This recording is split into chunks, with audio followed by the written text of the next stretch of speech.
नमस्कार जय हिंद साथियों, एक बार फिर से आप सबका बहुत बहुत स्वागत है। मैं दीपक कुमार साहू, प्रयागराज उत्तर प्रदेश। साथियों, उत्तर प्रदेश सरकार ने एक बहुत ही महत्वपूर्ण निर्णय लिया है। निर्णय ये है कि जो बड़े बड़े भूखंड लोग खरीद चुके हैं, जो बड़े बड़े जिन्हें हम पूंजीपति कहते हैं, और जो लोग अपने नाम के अलावा अपने परिवार में किसी के नाम से, रिश्तेदार में किसी के नाम से, अपने नौकरों के नाम पे बड़े बड़े भूखंड खरीद लिए हैं, सरकार उनका ब्यौरा लेगी। उनका ब्यौरा इसलिए लेगी कि वो जानना चाहेगी कि जो आप ये संपत्ति खरीदे हैं, इतने बड़े बड़े प्लाट, इतने बड़े बड़े खेत, वो खरीदने के लिए पैसा कहाँ से आया, इसका ब्यौरा देना पड़ेगा। और पिछले 16 साल का एक रिकॉर्ड सरकार ने मांगा है, और अगर रिकॉर्ड देने में जो लोग अक्षम होते हैं उनके खिलाफ कठोर कार्रवाई की जाएगी। तो ये क्या है पूरा मामला, हम इसको विस्तार से देखेंगे, तो आप वीडियो को स्किप मत करिएगा, पूरा देखिएगा।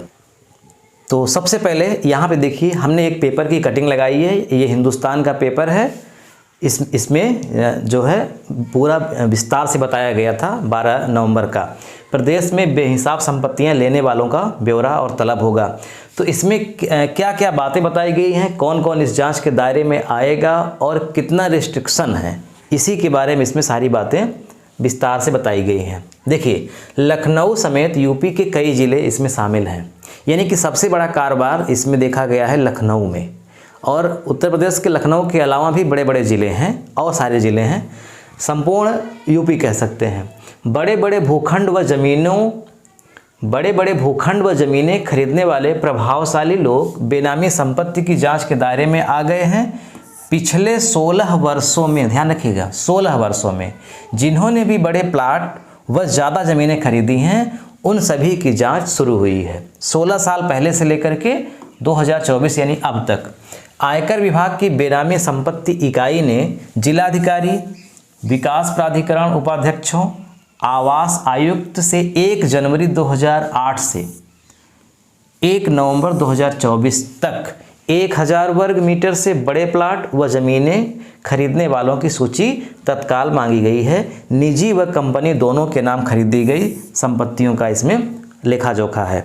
मतलब 1 जनवरी 2008 यहाँ से बात शुरू होगी, यहाँ से शुरू होकर के 1 नवंबर 2024 तक का ब्यौरा देना पड़ेगा, 16 साल का।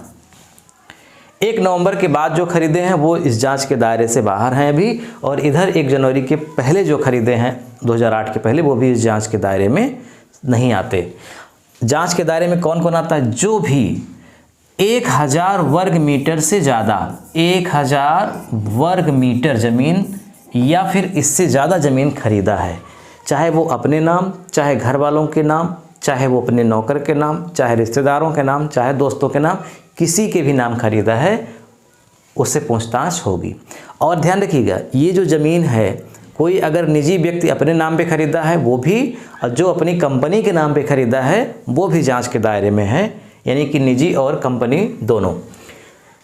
प्रतिबंधित बेनामी संपत्ति ट्रांजैक्शन एक्ट 1988, ये एक्ट बना था 1988 में। बेनामी संपत्ति ट्रांजैक्शन यानी कि जो बेनामी संपत्ति है, जो अवैध संपत्ति है, उसका ट्रांजैक्शन होता था, उस पर एक कानून बनाया गया था 1988 में। उसके तहत खिलाफ जांच शुरू हुई है, यानी वही जांच करेगा।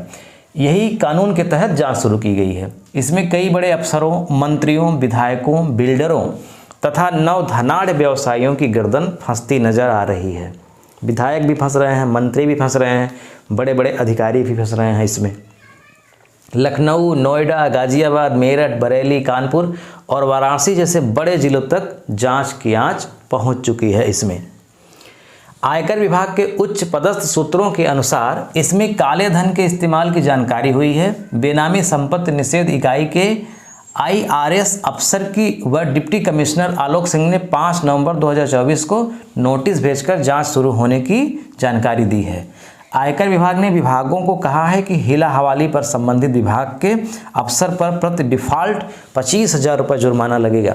यानी कोई भी अफसर अगर ये कहता है कि मतलब उसको लापरवाही बरतता है, बहुत एक्टिव नहीं है इस कानून के तहत, अगर क्योंकि आर्डर हो गया है कि आपको ब्यौरा लेना है, लेकिन अगर वो हिलावाली कर रहा है, लापरवाही बरत रहा है, तो उसके खिलाफ कठोर कार्रवाई होगी। यानी हर अफसर को इसमें सख्ती से इस नियम को पालन करना होगा, जांच करनी होगी। अब देखिए यहाँ पे ये पेपर की ही कटिंग है। बेनामी संपत्तियाँ छुपाना अब आसान नहीं होगा। इसमें क्या बताया गया है, स्पष्ट वही जो हम आपको बात बता चुके हैं कि बीते 16 वर्षों में ज़्यादा ज़मीनें अधिकारियों, मंत्रियों, पूर्व मंत्रियों, विधायकों, बिल्डरों ने ही खरीदी है। बड़े आवासीय व्यावसायिक भूखंड इनके पास हैं। इनमें तमाम ने दूसरे लोगों, रिश्तेदारों के नाम संपत्तियां खरीदी हैं। इनकी बेनामी संपत्तियों का खुलासा होगा जिसने रिश्तेदारों व नौकरों के नाम ज़मीन ली है। रिश्तेदारों, नौकरों को भी बताना होगा कि ज़मीन खरीदने के लिए वह कहाँ से पैसा लाए। ठीक है।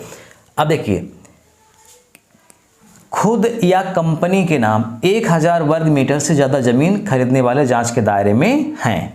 आयकर आयुक्त ने जनवरी 2008 से नवंबर 2024 तक के खरीदारों की सूची मांगी है। अब इसमें कई मंत्री, विधायक, अफसर, बिल्डर व नए अमीर बनने वाले उद्यमियों पर कसेगा शिकंजा। और यहाँ देखिए कौन कौन सी बातें बताई गई है आयकर विभाग द्वारा। संपत्तियों को खरीदने के लिए पैसा कहाँ से लाया गया, इसकी पूछताछ होगी। यानी जिसको जब हाजिर किया जाएगा उससे यही प्रश्न पूछे जाएंगे, इन्हीं का उन्हें जवाब देना होगा। अगर वो संतुष्ट जवाब नहीं दे पाएंगे तो उनके खिलाफ कठोर कार्रवाई होगी। पहला सवाल क्या होगा, संपत्तियों को खरीदने के लिए पैसा कहाँ से लाए। दूसरा, प्लाट व ज़मीन खरीदने वालों की पहले क्या हैसियत थी, यानी इसकी जब आप ज़मीन खरीद रहे थे उसके पहले आपकी क्या हैसियत थी, कितना आपका था, इनकम सोर्स, संपत्ति, धन कितना था, वो सब बताइए। किसने आवासीय और किसने व्यावसायिक संपत्तियां खरीदी, इसका विवरण। कंपनियां बनाकर इतना पैसा कहां से लाए कि पास इलाकों में बेशकीमती ज़मीनें खरीद ली। नाम, पते, कंपनी के नाम, ट्रांजैक्शन एड्रेस, संपत्ति खरीदने की तारीख व संपत्ति के प्रकार, सारा विवरण देना होगा।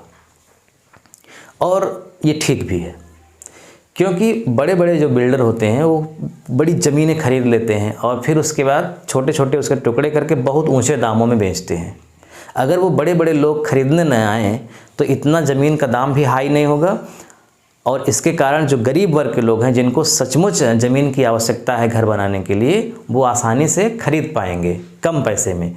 लेकिन ये बड़े बड़े लोग जैसे कि पूर्व मंत्री, विधायक, सांसद, जिनके पास बेशुमार दौलत होती है, वो मुँह मांगी कीमत दे देते हैं और बड़े बड़े प्लाट 100-100 बीघे के, 1,000 एकड़ ज़मीन खरीद लेते हैं और उसमें फिर कई हज़ार प्लाट बनाते हैं। और ये काम अपने नाम नहीं करते, ये काम अपने नौकर के नाम करेंगे, यानी अपने नौकर के ही नाम प्लाट खरीद लेंगे, रिश्तेदार के यहाँ, मतलब रिश्तेदार को इसमें शामिल कर लेंगे, दोस्तों को शामिल कर लेंगे ताकि डायरेक्ट हमारा नाम नहीं आए। ये सब कुछ सरकार समझती है, सब लोग समझते हैं। इसी की जांच के लिए ये कदम उठाया गया है और ये कदम सराहनीय है, मैं प्रशंसा करता हूँ। आपका क्या मत है, क्या विचार है, आप कमेंट बॉक्स में लिखिएगा। वीडियो देखने के लिए आपका बहुत बहुत धन्यवाद। मिलते हैं नेक्स्ट वीडियो में। नमस्कार।